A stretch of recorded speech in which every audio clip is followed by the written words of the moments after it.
দেখো আলোয় আলো আকাশ, দেখো আকাশ তারায় ভরা, দেখো যাওয়ার পথের পাশে ছোটে হাওয়া পাগল পারা, এত আনন্দ আয়োজন সবই বৃথা আমায় ছাড়া।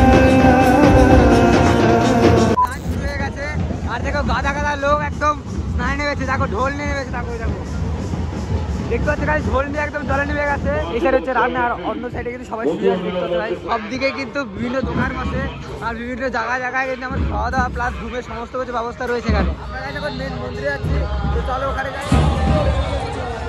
তো ফাইনালি আমরা যাচ্ছি এখন মেন মন্দিরের দিকে, ঠিক আছে গাইস। আর সকালের দিকে এর থেকে বেশি ভিড় হবে, কারণ সকালের দিকে যেহেতু স্নান রয়েছে আমাদের। আর গাইস এই মেলার একটা বিশেষত্ব দেখতে পাচ্ছি যে আইটের মালা আমরা যাকে বলি, ঠিক আছে।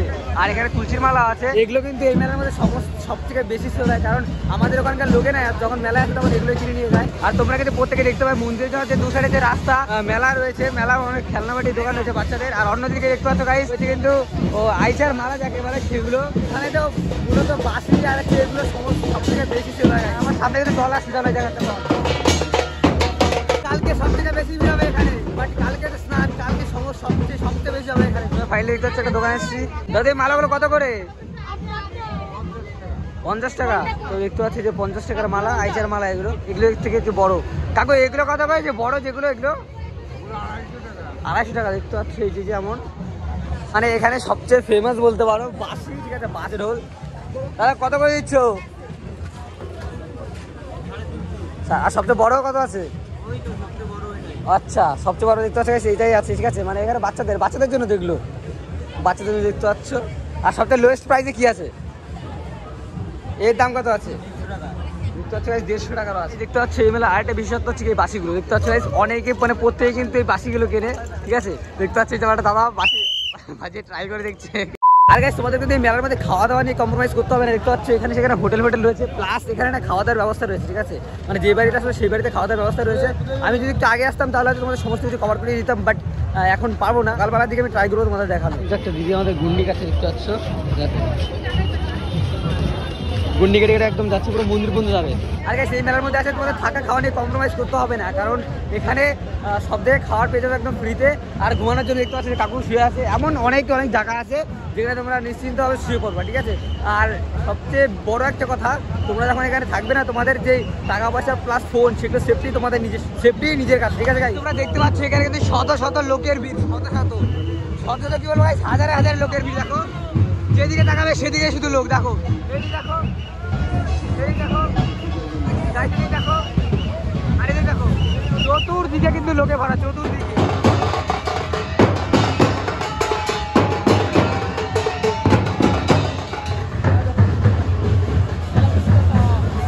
আমরা কতটা ভিড়ের মধ্যে পড়েছিলাম, আমরা কিন্তু একটু দলের সাথে এসেছি।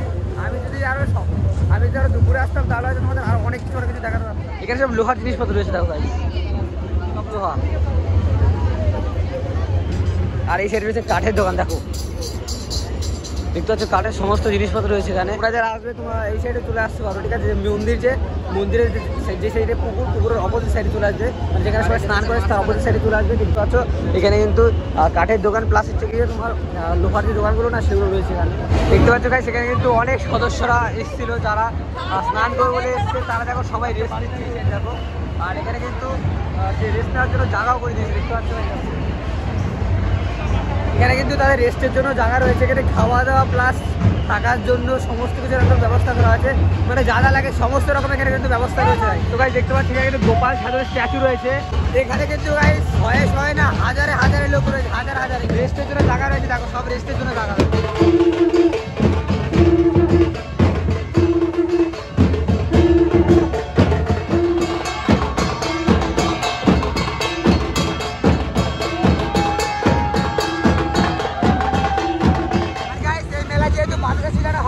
দেখতে পাচ্ছ এখানে বাঁশের দোকান রয়েছে চারিদিকে,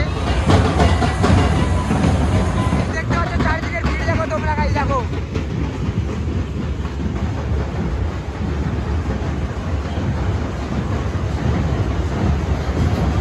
দেখতে পাচ্ছ এটা হচ্ছে মূল মন্দির দেখতে পাচ্ছ, আর মূল মন্দিরের চারিদিকে দেখো মাথার দিচ্ছে চারিদিকে।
এখান থেকে জল ঢুকছে দেখো,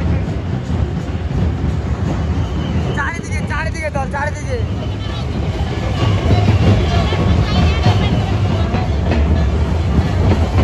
একদম নিচের দিকে চলে এসেছি, আর এখানে চারিদিকে দেখতে পাচ্ছ মিষ্টির দোকান রয়েছে। এখানে দেখো, এখানে মিষ্টির দোকান রয়েছে, এছাড়াও এই সাইডটা সব মিষ্টির দোকান। এখানে দেখতে পাচ্ছ মেন মেলাটা রয়েছে, ঠিক আছে? মেলাটা কিন্তু খুবই খুবই বড়।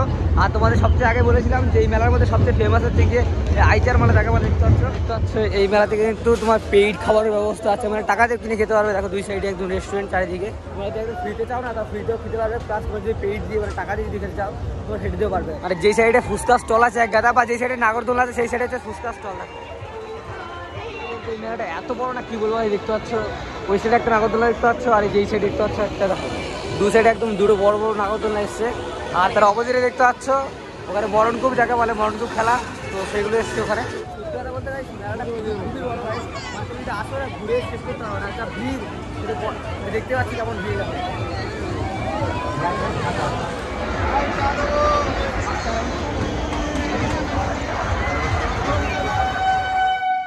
দেখতে পাচ্ছি যে ওরা দাম কত এগুলোর,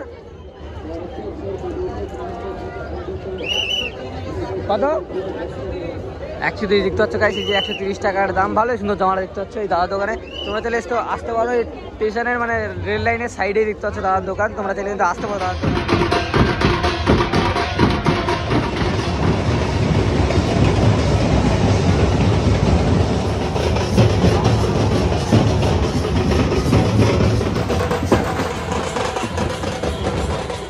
আমাদের তো স্নান শুরু হয়ে গেছে, আর দেখো গাদা গাদা লোক একদম স্নানে নেমেছে। দেখো ঢোল নিয়ে নেমেছে, দেখো দেখো দেখতে পাচ্ছি গাইস, ঢোল নিয়ে একদম জলে নেমে গেছে, আর এখন তারা স্নান সম্পূর্ণ করছে। দেখো প্রায় ছয় লোক দেখতে পাচ্ছ স্নানে নেমেছে। দেখো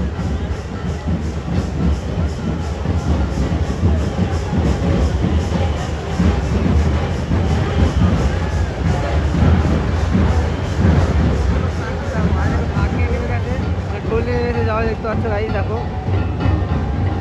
আর এখানে দেখতে পাচ্ছ ছয় লোক গাইস, ছয় লোক, ছয় বললে ভুল হয়, প্রায় হাজার লোক দেখতে পাচ্ছ গাইস। এখানে খালি মাথা দেখা যাচ্ছে গাইস। দেখো